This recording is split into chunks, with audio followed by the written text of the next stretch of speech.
사도행전의 책장을 넘기다 보면요, 사도행전의 책이 가지고 있는, 성경이 가지고 있는 별명 성령행전이라는 말이 왜 붙었는가를 좀 이해할 수가 있습니다. 성령의 역사가 진짜 다이나믹하게 일어나는 것들을 압축해서 모아놓은 책이 바로 사도행전이기 때문이죠. 성령 강림 이후에 무슨 일이 일어났었는지를 간단하게 정리해 보면 이렇습니다. 제자들이 방언을 받게 되죠. 그리고 각 나라의 말로 주변에 모여 있는 사람들에게 여러 나라의 말로 예수님을 증거하기 시작을 합니다. 그리고 베드로가 복음을 선포하죠. 그때 수천 명이 일시에 갑자기 주님께 돌아오는 일이 생기기도 합니다. 그리고 제자들이 안진뱅이를 만났는데 그를 위해서 기도하고 선포했을 때 안진뱅이가 일어나게 되죠. 그리고 또 수많은 질투했던, 그 모습을 보면서 질투했던 종교 지도자들이 제자들을 잡아서 고통을 주기도 하고 고생을 시키기도 합니다. 그리고 무슨 일이 있었습니까? 수많은 사람들이 자신의 주머니를 털어서 가난한 자들에게 나눠줘서, 성경은 뭐라고 기록했냐면 가난한 자가 없었다. 사실 좀 놀라운 일이죠. 가난한 자가 없었다라고 기록을 하고 있습니다. 우리가 기억하실 건데요, 그 와중에 무슨 일이 있었나요? 다들 헌금하고 다들 주머니를 털고 이런 걸 보면서 나도 그럼 해야 되지 않을까? 조금 머쓱한 마음에 혹은 다른 마음을 품고 크게 헌금했던 한 부부가, 나쁜 마음이 있었죠. 그 가운데 그 부부가 사망하는 사건도 생기게 됩니다.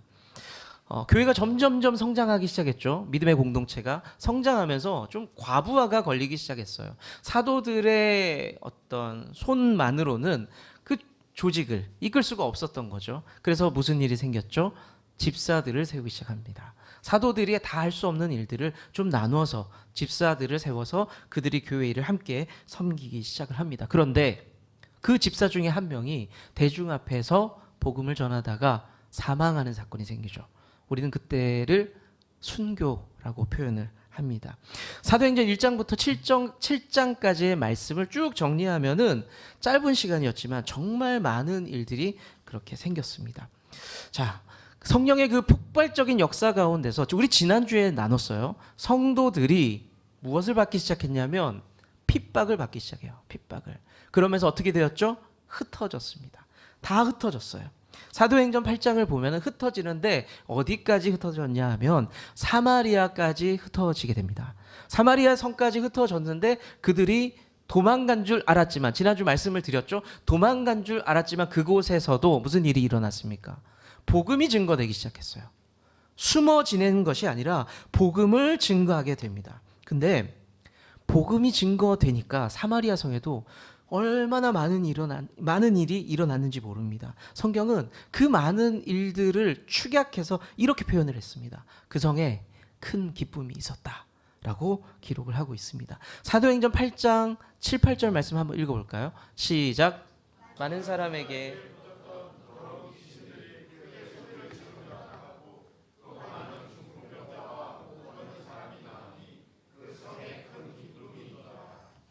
사마리아 성에 들어간 사역자는 누구였냐면 여럿 있었을 것 같아요. 성도들이 많이 있었을 텐데 그 중에 대표적인 인물로 빌립이라는 집사를 이야기를 합니다. 빌립 집사가 우리식으로 표현하자면 사마리아 성에 들어가서 개척을 시작한 거예요.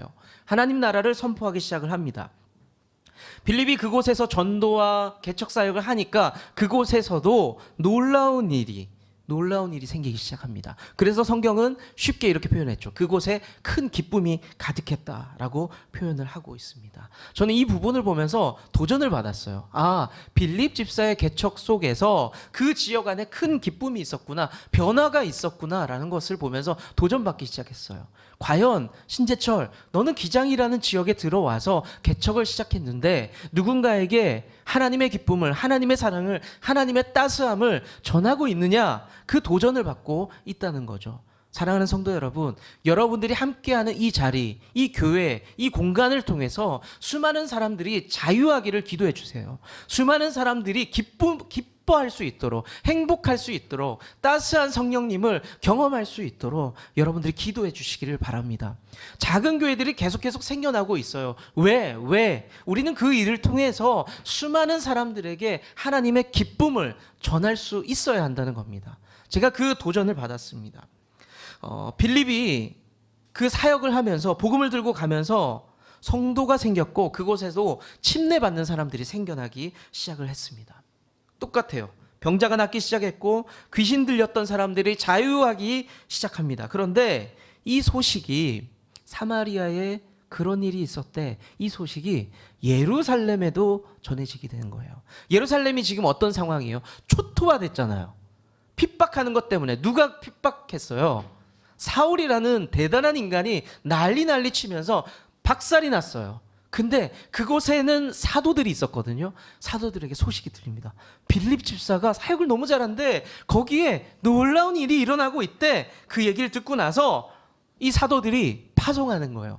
그러면 사마리아 성에 우리 사도들이 한번 가보자 하면서 2명을 대표적으로 파송하는데 베드로와 요한을 그곳에 사마리아 성으로 파송하게 됩니다. 베드로와 요한이 그곳에 갔더니 놀라운 일이 또 생기기 시작합니다. 뜨거운 일들이 나타나요. 근데 그 모습을 보면서 한 사람이 등장하는데 우리가 지난주에 소개해드렸던 사람이에요. 전직 마술사 시몬이 등장을 합니다. 시몬이 내가 예수 믿었고 빌립을 통해서 하나님을 알았고 침례도 받았는데 사도라는 사람들이 왔어. 근데 그 사람들이 기도하니까 엄청난 일들이 생기는 거예요. 눈이 번쩍 띄어졌죠. 저거 뭐지? 내가 저쪽 좀 알거든. 저쪽 분야를. 내가 마술사였잖아. 마법사 같은 일을 했잖아. 내가 저거 좀 아는데 대단한걸? 그러면서 이 사람이 돈을 꺼냅니다. 그리고 베드로 앞에 꺼내서 이렇게 얘기하죠. 흥정을 하기 시작합니다. 그 능력을 내게 좀 팔아주세요. 내가 그 능력을 사고 싶습니다. 라고 이야기를 합니다. 성경은 분명히 이야기하거든요. 마술사 시몬은요, 믿었던 사람이고 신앙 고백이 있었기 때문에 침례도 받았던 사람이었습니다. 지금 표현으로 빌자면요, 침례받은 성도예요. 근데 그냥 성도가 아니에요.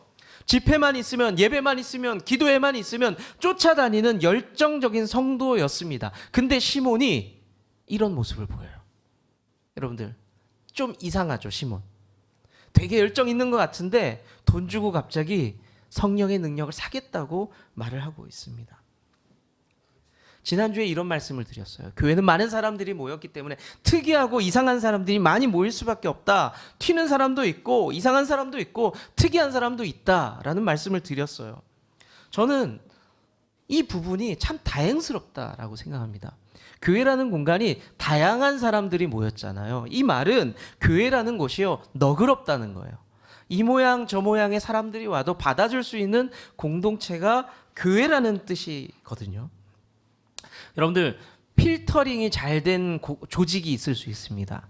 딱 뭐 예를 들면 공동체인데 특징이 딱 정해진 사람들 있잖아요. 예를 들면 뭐 연고대, 서울대 공동체, 그리고 뭐 의사 집단, 뭐 법률가 집단, 뭐 이런 식으로 필터링이 잘 된 조직이 있어요. 그 조직을 보잖아요. 어떤 느낌을 받냐면 여러분들 아마 비슷한 느낌일 거예요. 뭔가 세련되고 뭔가 같은 어떤 힘이 있어서 동력이 있고 뭐 그런 느낌이 있을 거예요. 뭔가 불편하지 않을 것 같고 그런 생각을 할 수 있습니다. 그런데 이게 진짜 건강하지 않아요. 왜냐하면 의사라는 그룹이 있다면 의사 말고는 못 가는 거잖아요.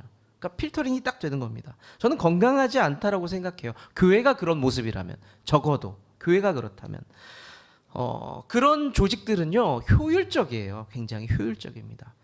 멋있습니다. 그런데 그 공동체가 왜 건강해 보이냐면요, 이유가 있어요. 왜냐하면 조건을 붙여가지고 사람들을 정리했기 때문에 문제가 생길 여지를 줄인 거예요. 그냥 문제가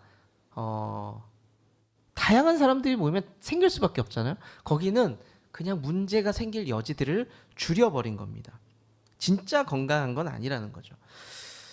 저는 교회는 그래서는 안 된다라고 생각을 합니다. 왜냐하면 예수님이 그랬거든요. 초대교회가 그런 모습을 보여줬습니다.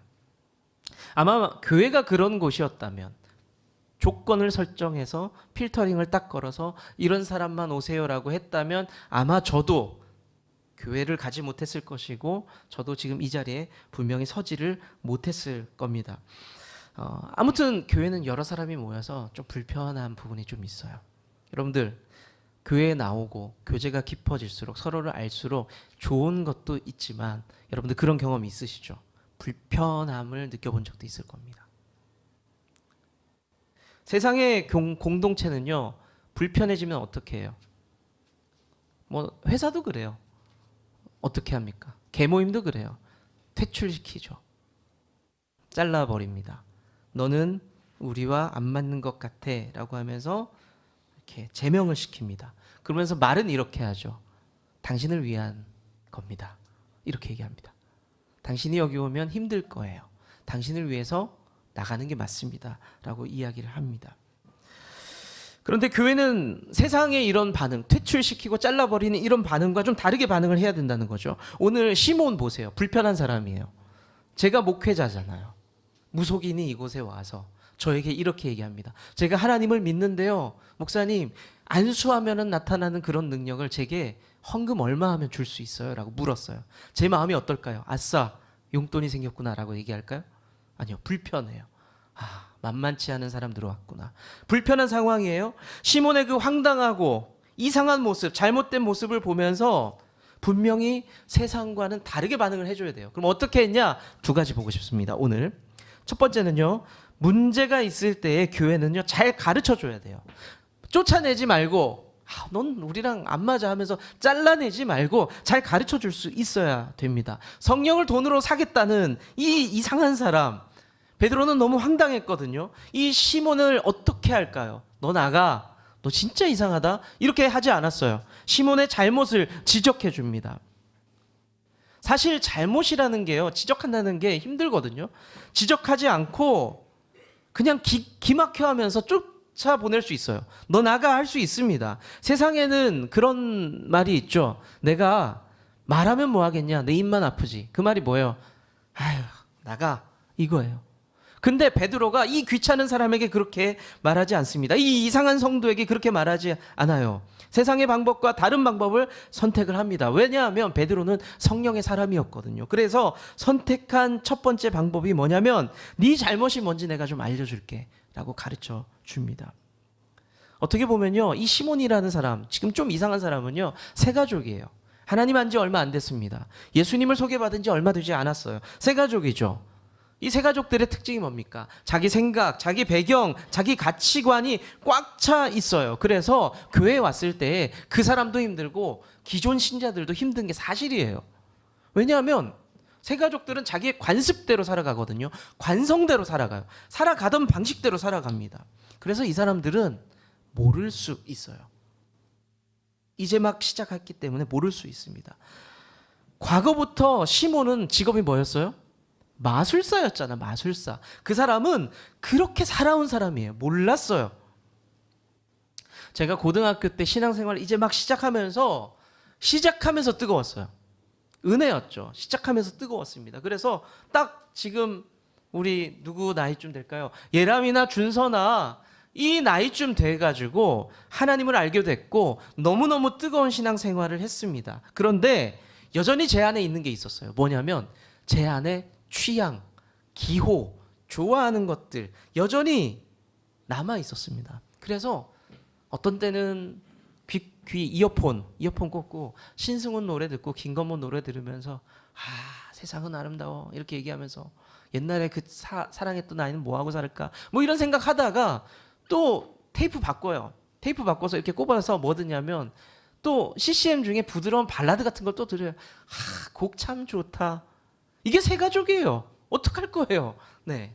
근데 제가 그 고등학교 때 이렇게 이어폰 꽂고 듣고 막 그랬다고 했더니 뭐 무슨 얘기하다가 승우가 이런 얘기하는 거. 이어폰이 옛날에도 있었어요? 그러는 거예요. 이어폰은 나 초등학교 때 삼성 마이마이 때도 있었는데 그랬더니 그렇게 오래된 거예요?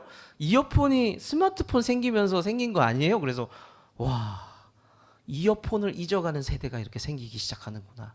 카세트를 모르는 세대가 일어나는구나. 제가 그래서 성경에 그게 확 와닿았어요. 하나님을 잊어가는 세대가 막 생겼다라고 성경이 기록하고 있거든요. 그런 세대가, 나와 다른 세대가 생기기 시작했구나. 여하튼 저는 그런 새 가족이었어요. 신앙생활을 시작하면서 너무 교회가 좋으니까 당시에 교회를 일찍 갔습니다. 교회를 너무 일찍 가면은 무슨 일이 생기냐면 차량 운행하는 전도사님이 계셨거든요. 청소년부 전도사님이었는데 그분이 봉고차 운전도 하셨습니다. 그분을 따라서 운행에 따라갑니다. 제가 드라이브 하는 거 너무 좋은데 그 드라이브 할 수 있는 어떤 좋은 방법 중에 하나가 차량 운행에 앞자리 조수석에 타는 거더라고요. 탑니다. 그리고 극동방송이 아름다운 찬양이 막 흘러나오는데 라디오에 나오는데 제가 준비해간 테이프를 들고 가요.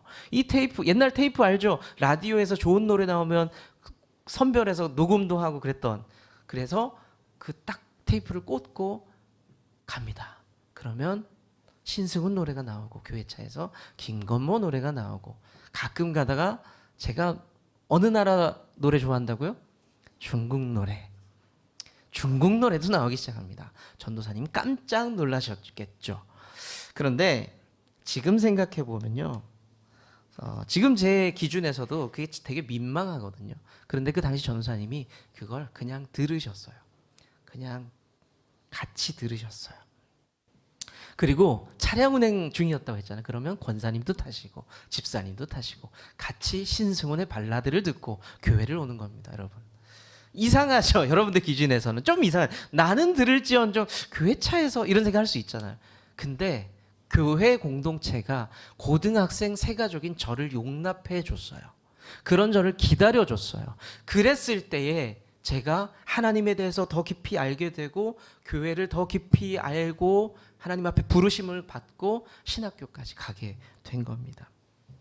사실 모양만 다르지 지금 이곳에 계신 분들 중에서도 그런 세 가족과 같은 분들이 있을 수 있습니다. 자기의 습관대로 관성대로 그냥 살아가는 거죠. 그런 사람을 보면서 베드로는 어떻게 했을까요? 황당한 시몬을 두고 정확하게 두 가지를 가르쳐 주는데요. 첫 번째는 성령 은사. 성령님의 은사는 돈 주고 사는 거 아니다. 하나님의 선물이다. 선물이 뭐야? 공짜야. 그냥 받는 거야. 그분의 은혜로 받는 거야. 두 번째, 네 마음에 불손한 동기가 있어. 너 이 성령의 은사를 왜 사모하는데? 네 안에 불손한 동기가 있다라고 지적을 합니다. 대가 없이 주는 게 선물이고 은사잖아요. 근데 시몬은 그걸 대가를 지불하고 사려고 합니다. 이게 무슨 말이냐? 선물 주는 상대를 무시하는 거잖아요. 내가 백을 큰맘 먹고 제가 평생 아내에게 흔히 말하는 명품 백을 사줄 일은 제가 미안하지만 없을 것 같아요. 평생 없을 것 같아요. 근데 그걸 하나 샀어. 예를 들면 막 어떻게 막 한 30년 모아서 한 300만 원을 예를 들면 모았다 칠게요. 그걸 아내에게 줍니다. 30년 뒤면 아내가 70대 할머니인데 그거 사주는 게 의미가 있을지 모르겠는데. 네. 권사님 연세 때 명품백 괜찮아요?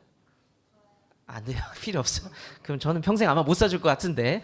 그 아내에게 사줬어요. 뭐 샀을 때 아내가 이거 얼마야? 10만 원 주면 돼? 그러면 제 마음이 어떨까요? 10만 원을 받으면서 아싸 10만 원은 챙겼다 이래요? 제 마음이 아프잖아요. 속상하잖아요. 내가 20년을 모아서 백 하나 사줬더니 10만 원 주면 기분 나쁘잖아요. 하나님의 선물이 주어졌는데 시몬이 자기가 모았던 돈을 꺼내고 있는 거예요. 이거는 하나님을 무시하는 거거든요. 결례예요. 큰 결례입니다. 여러분들 제가 몇 번 말씀드렸잖아요. 원빈의 유행어를 말씀드렸잖아요. 사랑. 제가 옛날에 이거 막 성대모사 하듯이 했는데 이제 그거 안 할게요. 제가 좀 이상해지는 것 같아서. 사랑 얼마면 돼? 얼마면 살 수 있어? 원빈이 그랬잖아요. 그랬더니 송혜교가 슬픈 눈빛으로 이야기를 이렇게 얘기합니다. 얼마 줄 수 있는데요? 이 말이 뭐예요? 아이고 인간아 참 슬프다 이거예요. 슬프다 이겁니다. 사랑의 가치를 떨어뜨린 말이죠. 성령이 하나님의 선물이라고 베드로가 분명하게 가르쳐주고 있습니다. 그리고 21절에 이어서 너의 나쁜 동기에 대해서 알려주고 있는데요. 같이 한번 읽어볼까요? 21절입니다. 시작.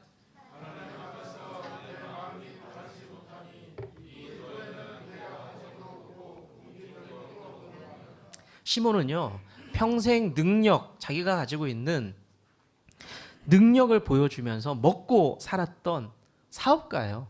자영업자입니다. 사실은 자영업자입니다. 성령의 능력을 눈으로 확인을 했잖아요. 아주 좋은 사업 아이템이 생각난 거예요. 그게 뭐였냐면 저 성령의 능력을 내가 분양을 받으면 분양을 받아서 내가 그 능력을 보여주며 살겠다가 아닌 거예요. 이 사람은 다른 생각이 들었는데 내가 그 성령의 능력을 분양을 받아서 여러분들 아파트처럼 피를 붙여서 재분양하면 좋겠다는 생각을 한 거예요. 기발하죠. 기발하죠.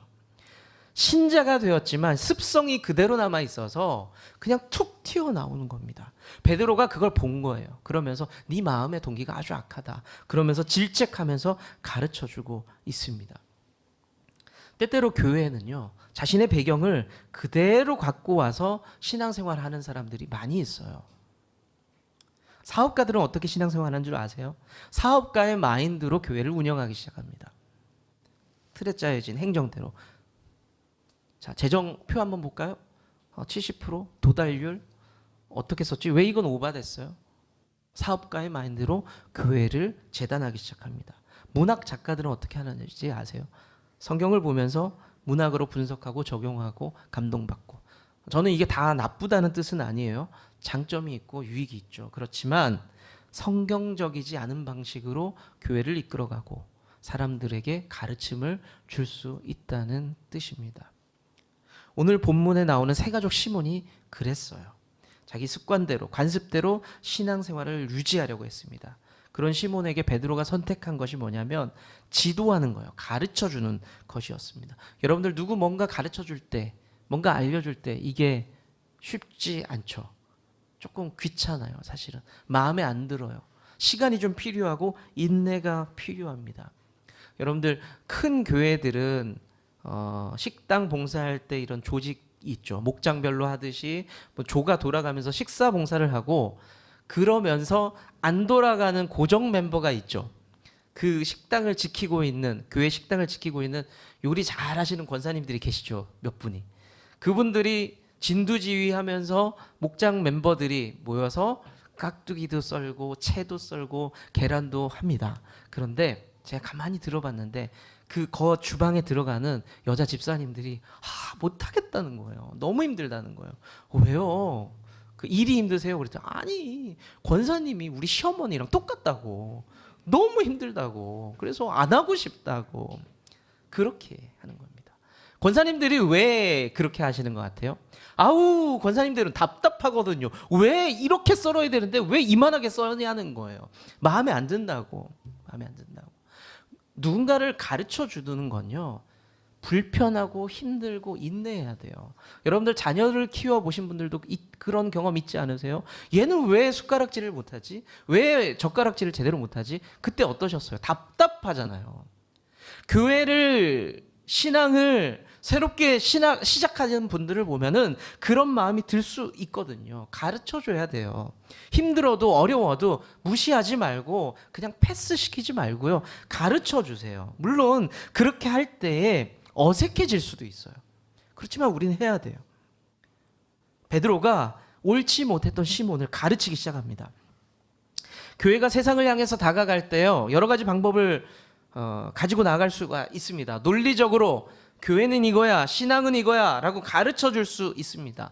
여러분들 불신자들에게, 교회 안 다니는 분들에게 신앙의 논리를 잘 가르쳐 줬을 때 그들이 그런 거야? 나 신앙생활 해볼래? 라고 결심하는 분들을 본 적 있으십니까? 없어요. 신앙의 논리로 그들이 설득되지 않아요. 신앙이 들어가지 않습니다. 그러면 돈을 많이 들여서 큰 행사를 하고 그렇게 하면 교회가 부흥이 될까요? 아니요. 큰 교회들이 500만 원, 1000만 원을 들여서 연예인을 부릅니다. 간증을 해요. 그런데 그걸로 끝나는 경우가 상당수입니다. 그러면 비싼 선물을 들여서 아이들에게, 청년들에게 선물을 주면서 교회 좀 오세요 라고 교회 예배당으로 끌어들이면은 그 열매가 생깁니까? 예수 믿는 사람들이 많이 생기나요? 그렇지도 않습니다. 왜냐하면 한국 교회가 그거 많이 해봤거든요. 안 돼요. 쓴 열매만 받습니다.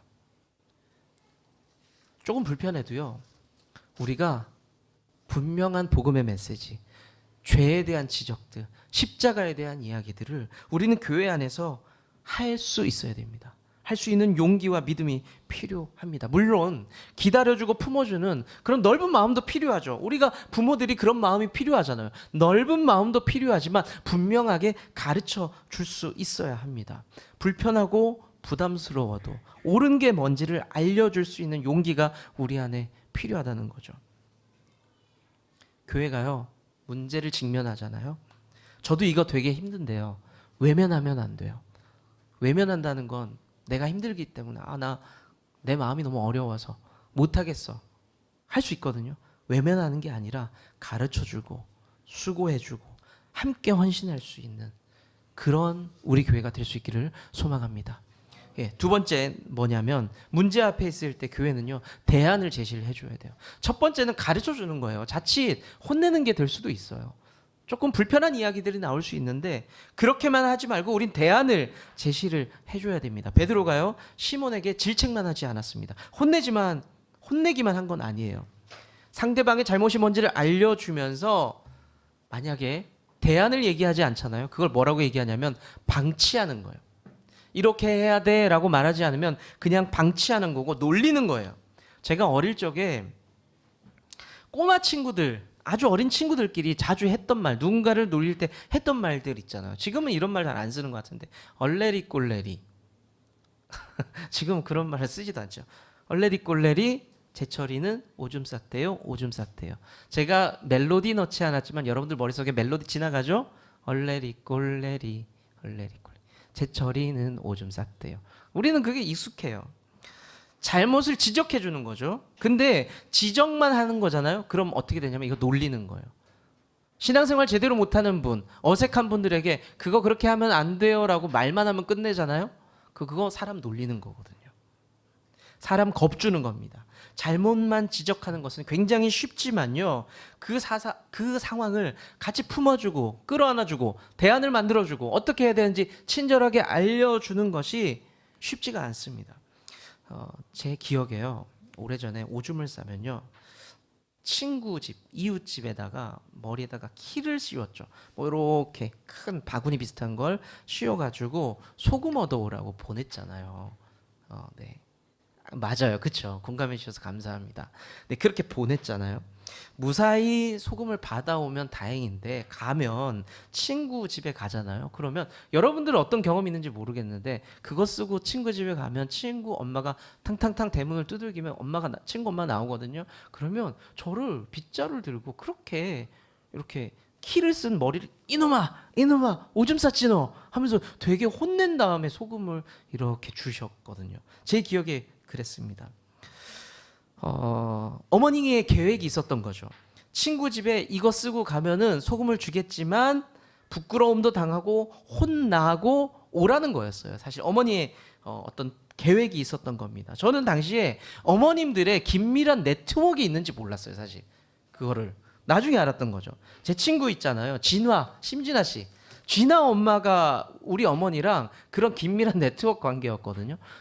아마 한미동맹보다 더 굳건했을 거예요. 그래서 진화는 저희 집에 오면 저희 어머니한테 뒤지게 혼나고 제가 진화네 집 가면 제가 진화 어머니한테 뒤지게 혼나고 뭐 그런 관계였습니다.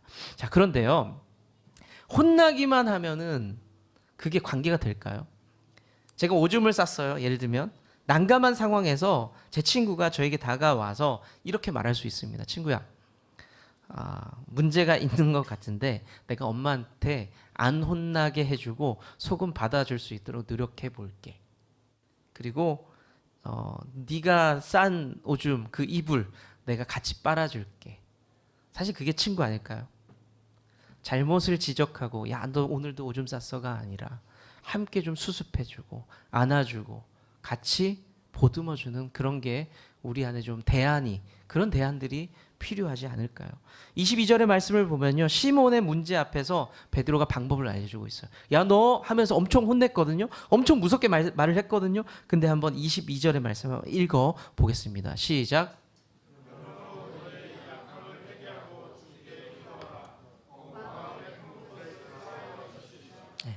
베드로가 이렇게 이야기합니다. 네 마음속에 있는 것들을 죄를 돌이키고 하나님 앞에 나아가라. 그러면 네가 기도하면은 용서를 받을 수도 있을 것이다 라고 이야기합니다.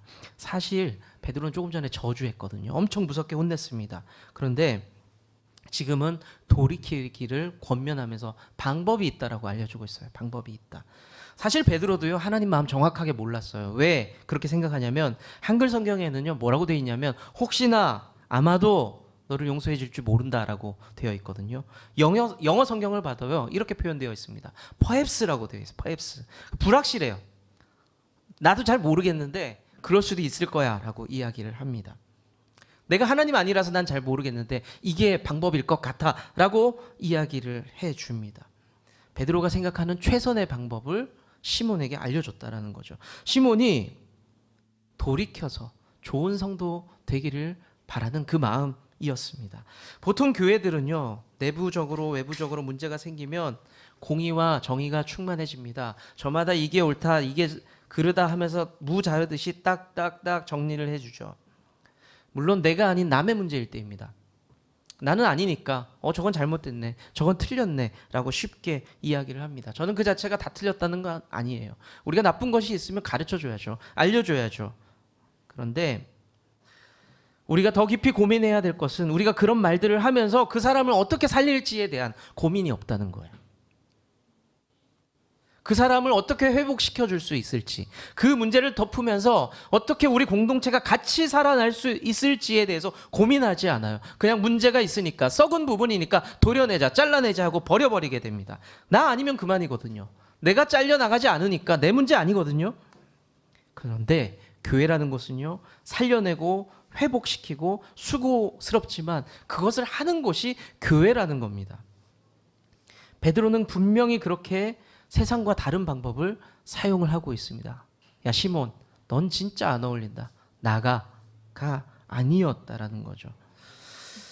여러분은 누군가를 살리는 편에 있는지 모르겠어요. 여러분들의 배우자, 자녀들, 부모들, 부모님, 교회 가족, 불편함이 있을 수 있죠. 이해가 안 되는 부분이 있을 수 있어요. 그러면 판단하고 그런 마음까지 어떻게 하겠어요. 근데 그 사람을 잘라내고 있는 건 아니에요. 우리 삶이.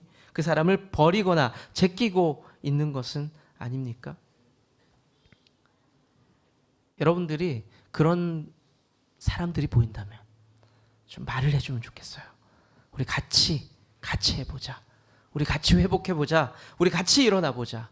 그게 피곤하고 고단한 일일 겁니다. 내 마음에 흡족하지 않은 사람을 온전하게 세워주는 것이 피곤하고 어려운 일일 겁니다. 그 희생을 감당하면서 살려줄 수 있는 그런 우리 좋은 나무 교회 공동체 될 수 있기를 축원합니다.